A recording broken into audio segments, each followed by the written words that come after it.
जोहार, नमस्कार। YouTube channel देश की बात से मैं शैलेंद्र कुमार। दोस्तों, आज मैं आपको दिखाने के लिए जा रहा हूं रामगढ़ राज्य का केंद्र, जो कि किसी समय में पदमा में रहा है।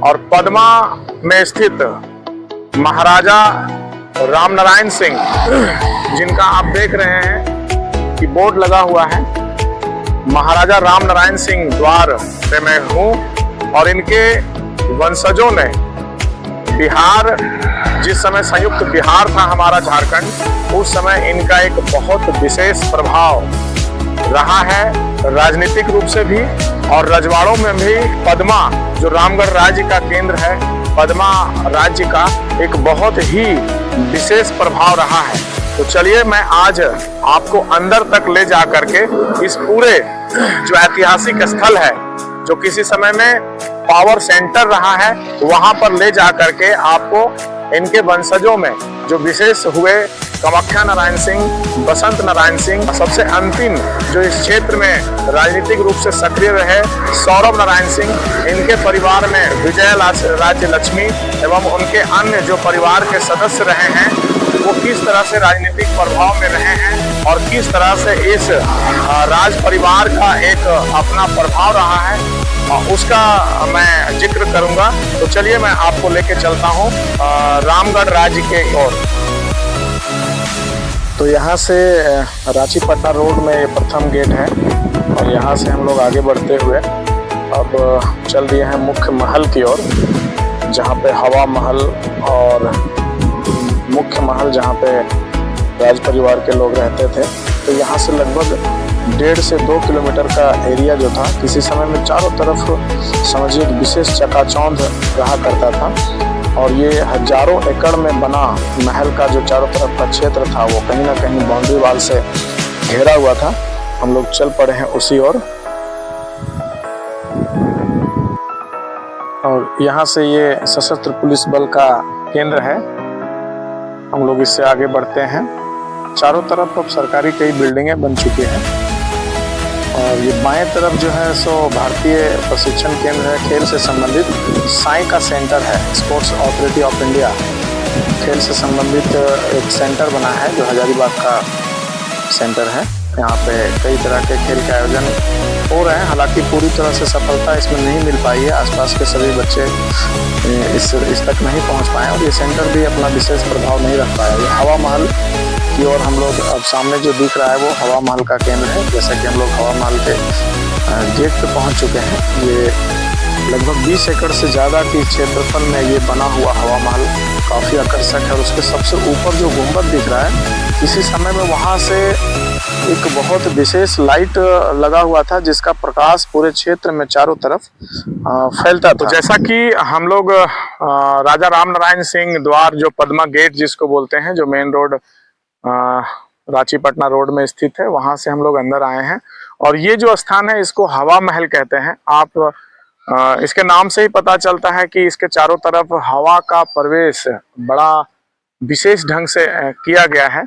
और यहाँ पे जो है सो राज परिवार के जो मुख्य लोग थे, विशेष करके महाराजा महारानी एवं उनके विशेष परिवार के लोग, वही लोग यहाँ पे संबंध रखते थे और आ जा करके यहाँ से अपना आनंद उठाते थे। किसी समय में कितना इसका भव्य जो क्षेत्र था, वो आप देख सकते हैं कि ये जो पूरा इसके चारों तरफ का हजारों एकड़ का जो क्षेत्र है, मेन गेट से लेकर के अभी मुख्य महल तक जहाँ पे हम लोग जाएंगे, ये हजारों एकड़ का जो क्षेत्र था, इसमें किसी समय में इस राज परिवार का वैभव रहा है, शानो शौकत रहा है, जिसका चर्चा देश आजाद होने के बाद भी रहा है।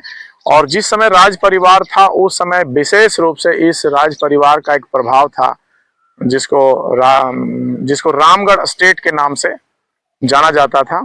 रामगढ़ स्टेट के नाम से इस क्षेत्र को जाना जाता था। और चारों तरफ इसका एक चकाचौंध था किसी समय में।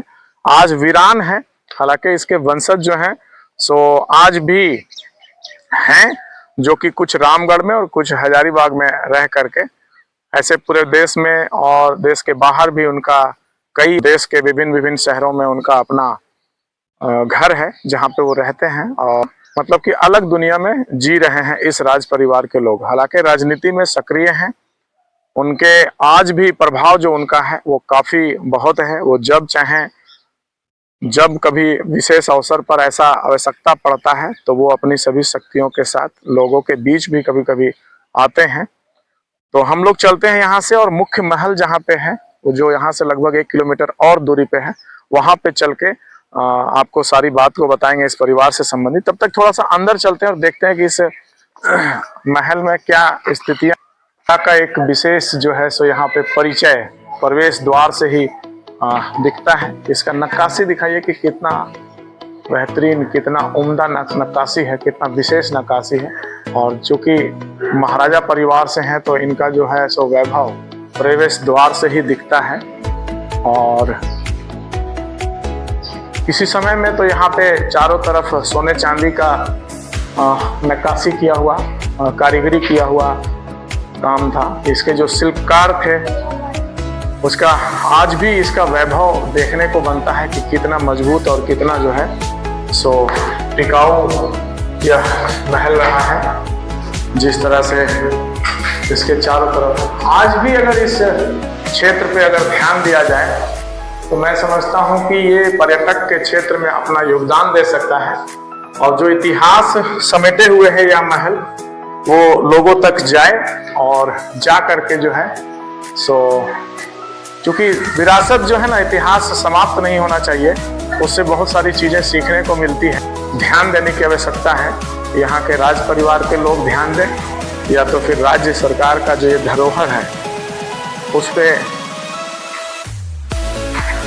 ध्यान देने की आवश्यकता है। जिस प्रकार से यह क्षेत्र कभी चारों तरफ का आज भी पेड़ पौधे यहाँ पे जीवित अवस्था में हैं, और एक दिखता है कि किस तरह से यहाँ का वैभव रहा होगा, कितना शक्तिशाली, कितना प्रभावशाली यहाँ का वैभव रहा होगा किसी समय। वो चारों तरफ का वातावरण से आज भी हम सभी को देखने को मिलता है। तो हम चलते हैं अब आपको, और प्रयास करते हैं कि मुख्य महल जो है वहाँ पर ले चल के विशेष रूप से इस परिवार के जो प्रभावशाली संक्षेप में आपको मैं बताने का प्रयास करूंगा कि किस तरह से इस परिवार का अपना योगदान रहा है आज़ादी से पूर्व, आज़ादी के बाद, और चाइना युद्ध में भी इस परिवार का एक विशेष योगदान रहा, जिसका मैं जिक्र आपको मुख्य महल पे जा करके करता हूँ। बहुत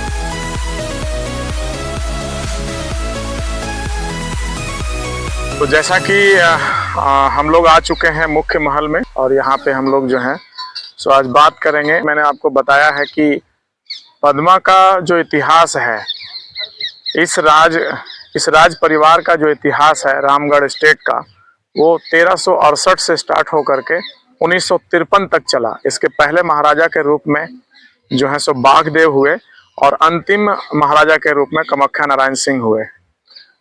एक बहुत ही वैभवशाली इतिहास है इस राज परिवार का। जैसा कि आप देख रहे हैं, इसमें 150 कमरों का एक ये महल था, जिसमें राज परिवार के लोग निवास करते थे। पीछे का पूरा क्षेत्र था जो अभी खंडहर हो चुका है।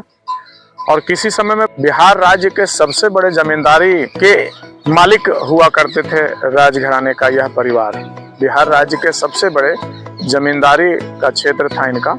वर्तमान में अगर कहें तो इसका जो क्षेत्र था वो समझ लीजिए कि रामगढ़, हजारीबाग, चतरा, गिरिडीह, कोडरमा और बोकारो, ये सभी जो जिले हैं तो इस राज्य के अंतर्गत आते थे।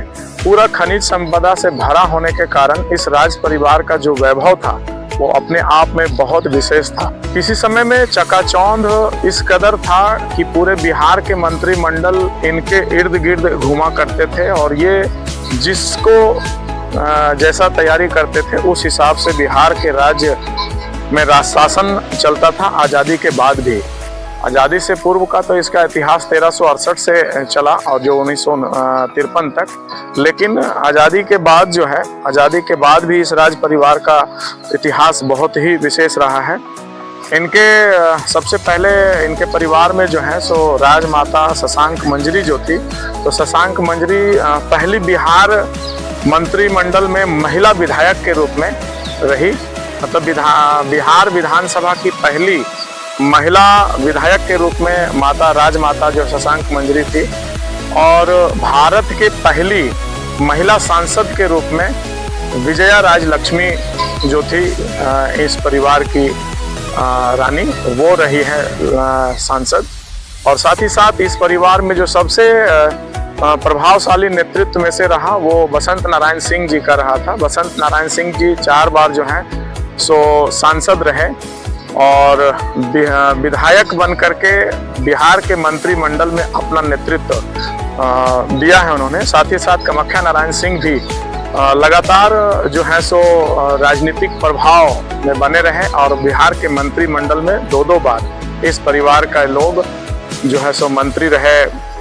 कर्पूरी ठाकुर सरकार में और सरदार हर सिंह जी की सरकार में इस परिवार के लोग जो हैं सो मंत्री रहे। अंतिम राज परिवार से जो अंतिम व्यक्ति हुए जो राजनीति में सक्रिय रहे वो हजारीबाग से 2 बार के विधायक सौरभ नारायण सिंह रहे, जो कामाख्या नारायण सिंह जी के पोते हैं और अभी वर्तमान में राजनीति में सक्रिय नहीं है, लेकिन अभी 10 साल पूर्व जो है सो 2 बार वो इस परिवार से हजारीबाग शहर से भी विधायक रह चुके हैं। इस परिवार का जो राजघराना है वो नेपाल से लेकर के राजस्थान और उत्तर प्रदेश के राज परिवार से इनका संबंध रहा है। किसी समय में ये जो आपको हजारों एकड़ का जो क्षेत्र दिख रहा है, यहाँ पे हजारों कुर्सियों का एक हमेशा बना रहता था, क्योंकि पूरे बिहार के जितने भी शासक थे, जितने भी विधायक थे, एमपी थे, उनका एक यहाँ से विशेष लगाव रहा है। तो ये परिवार जो है सो राज परिवार जो है सो विशेष रूप से आकर्षण का केंद्र रहा है।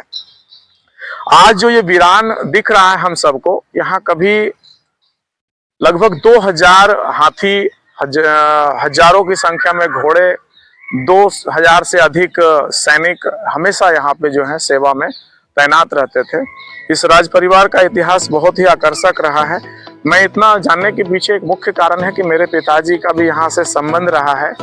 अंतिम जो इनके कामाख्या नारायण सिंह हुए और बसंत नारायण सिंह, और साथ ही साथ सौरभ नारायण सिंह जी के जो पिताजी हुए इंद्रजीत नारायण सिंह, उनसे काफी अच्छा लगाव था। माता शशांक मंजरी से भी वो मिल चुके थे और विजया राजलक्ष्मी जो थी रानी, उन सभी के चुनाव प्रचार में भी वो अपना योगदान दिया करते थे। एक समय था कि जब हजारीबाग लोकसभा कॉन्स्टिट्यूंसी में इंद्रजीत नारायण सिंह जी के बाद उन्हें एक सम्मान स्वरूप उनके कार्यों को देखते हुए पद मिला था।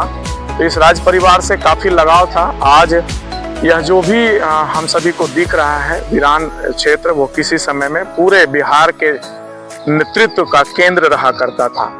यहाँ का आज़ादी के पूर्व और आज़ादी के बाद जो राज परिवार का एक नियम होता था, आपका वर्ष में 1 बार नगर भ्रमण का, वो सुनने में आता है काफी आकर्षक था। लगभग 1.25 लाख लोग यहाँ पे आते थे और उन सभी का खाने पीने का व्यवस्था जो है सो राज परिवार के द्वारा किया जाता था और नगर भ्रमण बहुत ही आकर्षक रहता था। जैसा कि ये हैं कुछ लोग जो हैं सो यहाँ पे निगरानी में हैं आज भी, और वर्ष में कई बार जो है सो जो सौरभ नारायण सिंह हैं वो आते हैं। और बसंत नारायण सिंह का परिवार रामगढ़ में रहते हैं। बसंत बाबू के परिवार हजारीबाग में, मयूर ध्वज जो हैं उनके बेटे हैं, तो हजारीबाग में रहते हैं, मटवारी में।